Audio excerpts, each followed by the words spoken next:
warahmatullahi wabarakatuh. Kami dari kelompok 1 akan mempresentasikan hasil pengamatan kami mengenai pengaruh makanan dan nutrisi terhadap pertumbuhan dan perkembangan kacang hijau. Nama saya Safa Alia. Nama saya Sahra Yusraini. Nama saya Aulia Salsabila.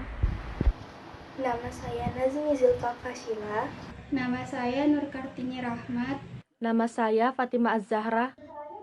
Nama saya Deswita Maharani. Nama saya Cintala Naila Safa. Nama saya Masita Wulandari. Bab 1. Pendahuluan. 1. Latar belakang. Salah satu ciri makhluk hidup adalah tumbuh dan berkembang. Yang dimaksud dengan pertumbuhan adalah proses perubahan atau pertambahan ukuran yang meliputi volume, massa, tinggi, jumlah, dan panjang.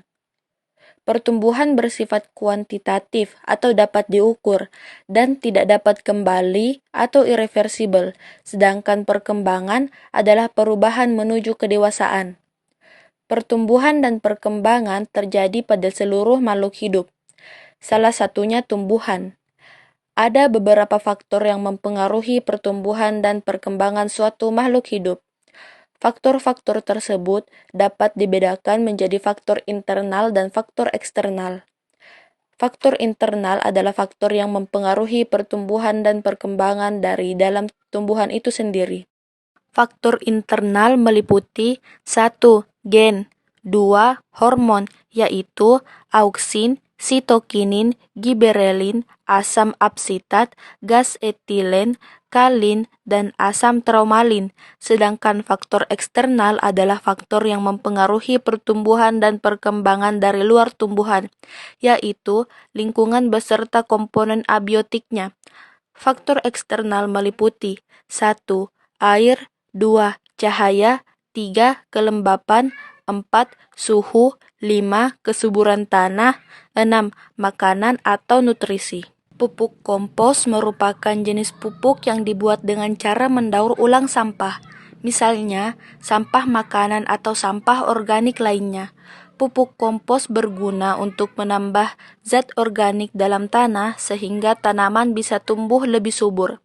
Selain itu, pupuk kompos juga mampu menyeimbangkan pH tanah, mengontrol suhu tanah, mengurangi erosi tanah, dan membantu tanaman menyerap nutrisi di sekitarnya dengan lebih maksimal. Berdasarkan landasan teori tersebut, maka kami akan melakukan percobaan dengan judul Pengaruh Pupuk Kompos Terhadap Pertumbuhan dan Perkembangan Tanaman Kacang Hijau atau Vigna radiata. 2. Rumusan masalah. Adapun rumusan masalah pada praktikum ini adalah 1. Bagaimana pengaruh pupuk kompos terhadap pertumbuhan biji kacang hijau? 2. Apakah perbedaan antara biji kacang hijau yang tumbuh menggunakan pupuk kompos dengan yang tumbuh tidak menggunakan pupuk kompos? 3. Dari kedua tanaman tersebut, manakah yang lebih cepat tumbuh? 3. Tujuan pengamatan. 1. Mengetahui pengaruh pupuk kompos terhadap pertumbuhan biji kacang hijau. 2. Mengetahui perbedaan antara biji kacang hijau yang tumbuh menggunakan pupuk kompos dengan yang tidak menggunakan pupuk kompos. 3. Mengetahui antara kacang hijau manakah yang lebih cepat tumbuh.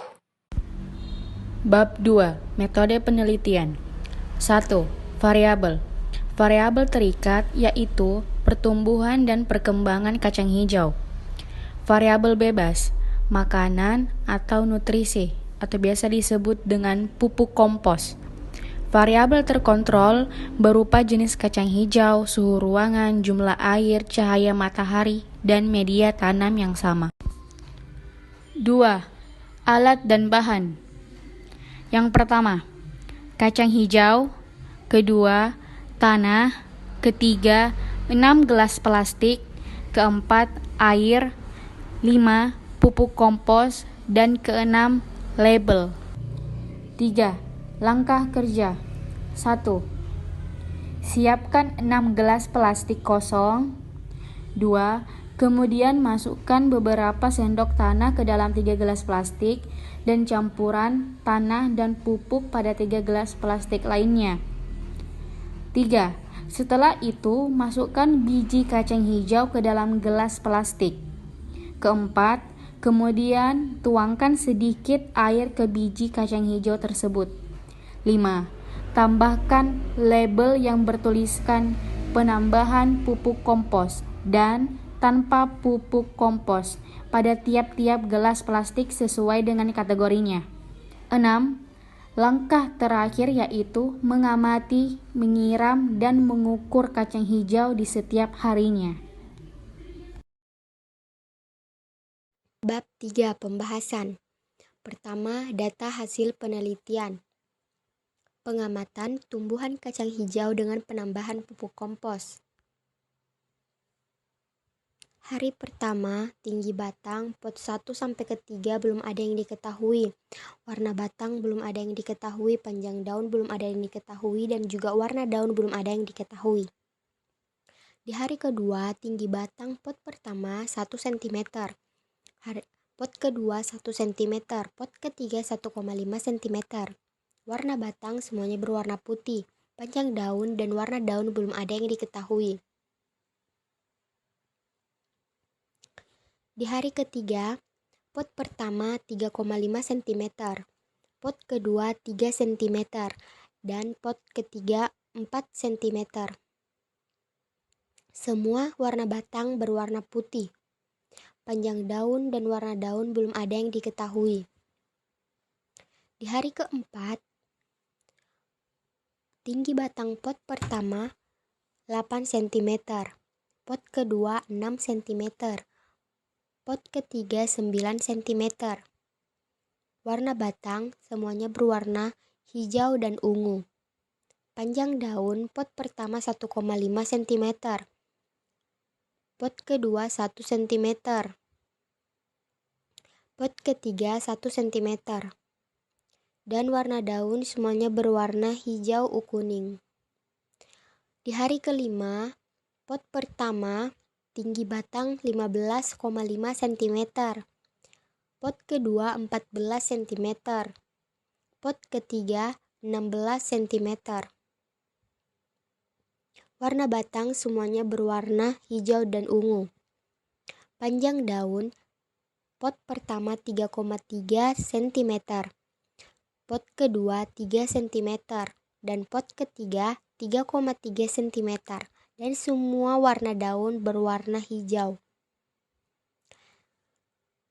Di hari ke-6, pot pertama memiliki tinggi batang 20 cm, pot kedua 18 cm, dan pot ketiga memiliki tinggi batang 21 cm. Warna batang semuanya berwarna hijau. Panjang daun pot pertama 3,5 cm, pot kedua 3 cm, dan pot ketiga 3,5 cm. Warna daun semuanya berwarna hijau.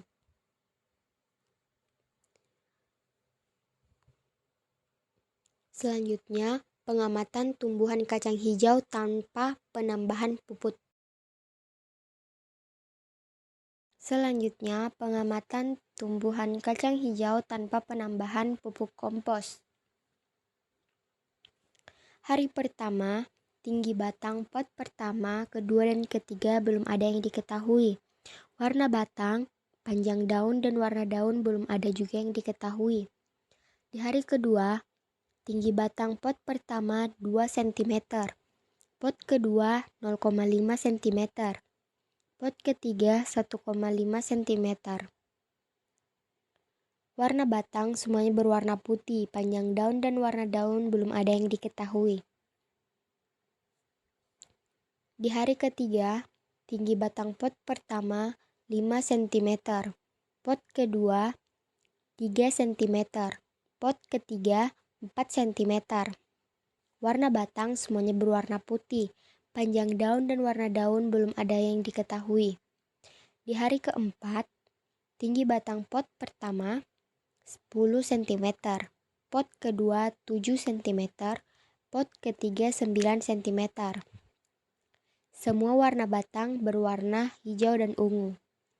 Panjang daun pot pertama 2 cm. Pot kedua 1 cm. Pot ketiga 1,5 cm. Warna daun semuanya berwarna hijau. Di hari kelima, tinggi batang pot pertama 16,5 cm. Pot kedua 14 cm. Pot ketiga 16 cm. Warna batang semuanya berwarna hijau dan ungu. Panjang daun pot pertama 3 cm. Pot kedua 2 cm. Pot ketiga 2,5 cm. Warna daun semuanya berwarna hijau dan berwarna hijau. Di hari ke-6, tinggi batang pot pertama 24 cm, pot kedua 20 cm, pot ketiga 23 cm. Semua warna batang berwarna hijau. Panjang daun pot pertama 3,4 cm, pot kedua 3 cm, pot ketiga 3,3 cm. Warna daun semuanya berwarna hijau. Pembahasan. Dari hasil pengamatan tersebut, dapat kami simpulkan bahwa perbedaan perlakuan terhadap tanaman biji kacang hijau akan memengaruhi pertumbuhan, yaitu: pertama, kompos adalah hasil penguraian parsial atau tidak lengkap dari campuran bahan-bahan organik. Pemberian pupuk kompos pada tanah dan akar tanaman dapat meningkatkan kadar unsur hara dan membuat tumbuhan pada media tanam kacang hijau dapat tumbuh lebih subur. Kedua, pada tumbuhan kacang hijau, menggunakan pupuk kompos menjadi salah satu faktor yang mempercepat pertumbuhan dan perkembangan kacang hijau, walaupun tidak jauh berbeda dari tumbuhan yang tidak ditambahkan pupuk kompos. 3. Tumbuhan yang menggunakan pupuk kompos menghasilkan tumbuhan yang kuat dengan batang yang kokoh, warna daun yang terlihat lebih segar, dan tumbuhan yang terlihat sehat karena dalam pertumbuhannya mendapatkan nutrisi atau makanan. Sedangkan beberapa biji kacang hijau tidak atau gagal tumbuh dan berkembang dalam percobaan yang tidak menggunakan pupuk kompos. Beberapa batang memang tumbuh dengan cepat, tetapi batang tersebut bengkok dan daunnya juga cenderung layu. Kesimpulan, berdasarkan penelitian yang telah kami lakukan, maka dapat kami simpulkan bahwa perbedaan perlakuan terhadap tanaman biji kacang hijau akan mempengaruhi pertumbuhan, yaitu: pemberian pupuk kompos pada tanah dan akar tanaman dapat meningkatkan kadar unsur hara dan membuat tumbuhan pada media tanam kacang hijau dapat tumbuh lebih subur, mempercepat pertumbuhan kacang hijau, dan menghasilkan tumbuhan yang kuat, terlihat lebih kuat dan sehat. Berbeda dengan yang tidak menggunakan pupuk kompos, daunnya pun cenderung layu. Saran: berdasarkan hasil penelitian, dalam penanaman biji kacang hijau disarankan untuk menggunakan pupuk kompos karena dapat mempercepat pertumbuhan dan perkembangan kacang hijau dan tanah juga menjadi lebih subur.